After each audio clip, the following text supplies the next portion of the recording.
R.H. Jarrett, it works. R.H. Jarrett, it works. A concise, definite, resultful plan with rules, explanations, and suggestions for bettering your conditions in life. If you know what you want, you can have it. What is the real secret of obtaining desirable possessions? Are some people born under a lucky star or other charm which enables them to have all that which seems so desirable, and if not, what is the cause of the difference in conditions under which men live? Many years ago, feeling that there must be a logical answer to this question, I decided to find out, if possible, what it was. I found the answer to my own satisfaction, and for years have given the information to others who have used it successfully. From a scientific, psychological, or theological viewpoint, some of the following statements may be interpreted as incorrect, but nevertheless, the plan has brought the results desired to those who have followed the simple instructions. And it is my sincere belief that I am now presenting it in a way which will bring happiness and possessions to many more. If wishes were horses, beggars would ride, is the attitude taken by the average man and woman in regard to possessions. They are not aware of a power so near that it is overlooked, so simple in operation that it is difficult to conceive, and so sure in results that it is not made use of consciously or recognized as the cause of failure or success. "Gee, I wish that were mine," is the outburst of Jimmy, the office boy, as a new and red roadster goes by. And Florence, the telephone operator, expresses the same thought regarding a ring in the jeweler's window, while poor old Jones, the bookkeeper, during the Sunday stroll, replies to his wife, "Yes, dear, it would be nice to have a home like that, but it is out of the question. We will have to continue to rent." Landem, the salesman, protests that he does all the work, gets the short end of the money, and will someday quit his job and find a real one. And President Bondum, in his private sanctorum, voices a bitter tirade against the annual attack of hay fever. At home, it is much the same. Last evening, father declared that daughter Mabel was headed straight for disaster, and today, mother's allowance problem and other trying affairs fade into insignificance as she exclaims, "This is the last straw. Robert's schoolteacher wants to see me this afternoon. His reports are terrible, I know, but I'm late for bridge now. She'll have to wait until tomorrow."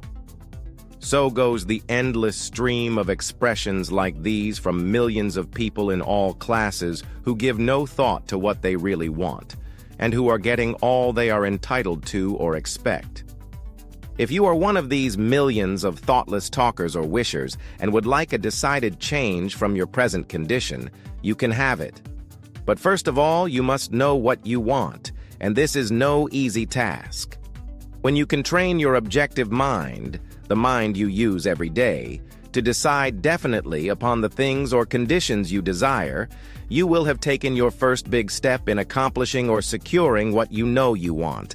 To get what you want is no more mysterious or uncertain than the radio waves all around you. Tune in correctly, and you get a perfect result. But to do this, it is, of course, necessary to know something of your equipment and have a plan of operation. You have within you a mighty power, anxious and willing to serve you, a power capable of giving you that which you earnestly desire. This power is described by Thomas J. Hudson, Ph.D., LL.D., author of The Law of Psychic Phenomena, as your subjective mind. Other learned writers use different names and terms, but all agree that it is omnipotent. Therefore, I call this power Emmanuel, God in us. Regardless of the name of this great power or the conscious admission of a God, the power is capable and willing to carry to a complete and perfect conclusion every earnest desire of your objective mind. But you must be really earnest about what you want. Occasional wishing or half-hearted wanting does not form a perfect connection or communication with your omnipotent power. You must be in earnest, sincerely and truthfully desiring certain conditions or things, mental, physical, or spiritual. Your objective mind and will are so vacillating that you usually only wish for things, and the wonderful, capable power within you does not function. Most wishes are simply vocal expressions. Jimmy, the office boy, gave no thought of possessing the red roadster. Landon, the salesman, was not thinking of any other job or even thinking at all. President Bondum knew he had hay fever and was expecting it. Father's business was quite likely successful, and Mother no doubt brought home first prize from the bridge party that day. But they had no fixed idea of what they really wanted their children to accomplish, and were actually helping to bring about the unhappy conditions which existed. If you are in earnest about changing your present condition, here is a concise, definite, resultful plan, with rules, explanations, and suggestions. The plan. Write down on paper, in order of their importance, the things and conditions you really want. Do not be afraid of wanting too much. Go the limit in writing down your wants. Change the list daily, adding to or taking from it until you have it about right. Do not be discouraged on account of changes, as this is natural. There will always be changes and additions with accomplishments and increasing desires. 3 positive rules of accomplishment. 1. Read the list of what you want 3 times each day, morning, noon, and night. 2. Think of what you want as often as possible. 3. Do not talk to anyone about your plan except to the greater power within you, which will unfold to your objective mind the method of accomplishment. It is obvious that you cannot acquire faith at the start. Some of your desires, from all practical reasoning, may seem positively unattainable, but nevertheless, write them down on your list in their proper place of importance to you. There is no need to analyze how this power within you is going to accomplish your desires. Such a procedure is as unnecessary as trying to figure out why a grain of corn packed in fertile soil shoots up to a green stalk, blossoms, and produces an ear of corn containing hundreds of grains, each capable of doing what the one grain did. If you will follow this definite plan and carry out the 3 simple rules, the method of accomplishment will unfold quite as mysteriously as the ear of corn appears on the stalk, and in most cases much sooner than you expect. When new desires, deserving position at or about the top of your list, come to you, then you may rest assured you are progressing correctly. Removing from your list items which at first you thought you wanted is another sure indication of progress. It is natural to be skeptical and have doubts, distrust, and questionings. But when these thoughts arise, get out your list, read it over, or if you have it memorized, talk to your inner self about your desires until the doubts that interfere with your progress are gone. Remember, nothing can prevent your having that which you earnestly desire. Others have these things. Why not you? The omnipotent power within you does not enter into any controversial argument. It is waiting and willing to serve when you are ready. But your objective mind is susceptible to suggestion that it is almost impossible to make any satisfactory progress when surrounded by skeptics. Therefore, choose your friends carefully and associate with people who now have some of the things you really want, but do not discuss your method of accomplishment with them. Put down on your list of wants such material things as money, home, automobile, or whatever it may be. But do not stop there. Be more definite. If you want an automobile, decide what kind, style, price, color, and all the other details, including when you want it.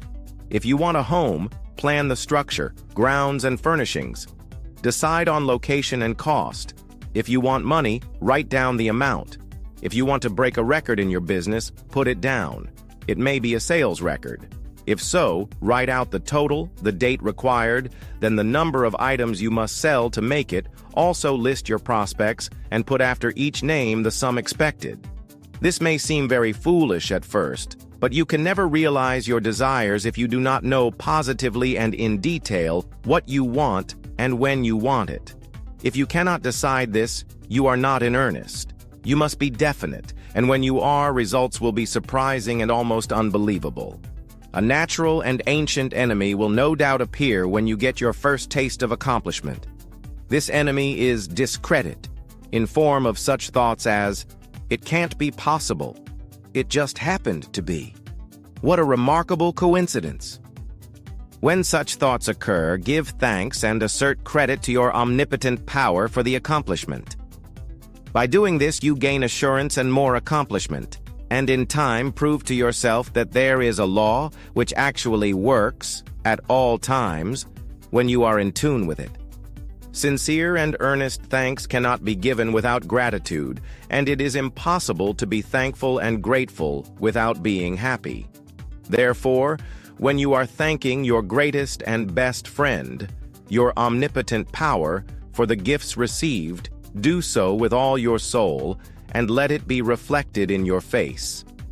The power and what it does in beyond understanding. Do not try to understand it, but accept the accomplishment with thankfulness, happiness, and strengthened faith. R.H. Jarrett. It works. Caution. It is possible to want and obtain that which will make you miserable, that which will wreck the happiness of others, that which will cause sickness and death, that which will rob you of eternal life. You can have what you want, but you must take all that goes with it. So in planning your wants, plan that which you are sure will give to you and your fellow man the greatest good here on earth, thus paving the way to that future hope beyond the pale of human understanding. This method of securing what you want applies to everything you are capable of desiring, and the scope being so great, it is suggested that your first list consists only of those things with which you are quite familiar, such as an amount of money or accomplishment, of the possession of material things. Such desires are more easily and quickly obtained than the discontinuance of fixed habits, the welfare of others, and the healing of mental or bodily ills. Accomplish the lesser things first, then take the next step, and when that is accomplished, you will seek the higher and really important objectives in life. But long before you reach this stage of your progress, many worthwhile desires will find their place on your list. One will be to help others as you have been helped. Great is the reward to those who help and give without thought of self, as it is impossible to be unselfish without gain. In conclusion, a short while ago, Dr. Emile Coué came to this country and showed thousands of people how to help themselves. Thousands of others spoofed at the idea, refused his assistance, and are today where they were before his visit. So with the statements and plan presented to you now, you can reject or accept. You can remain as you are or have anything you want.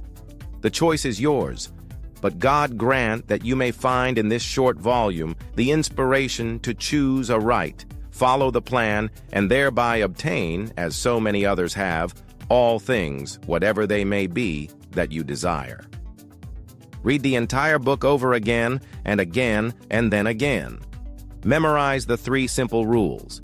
Test them now on what you want most this minute.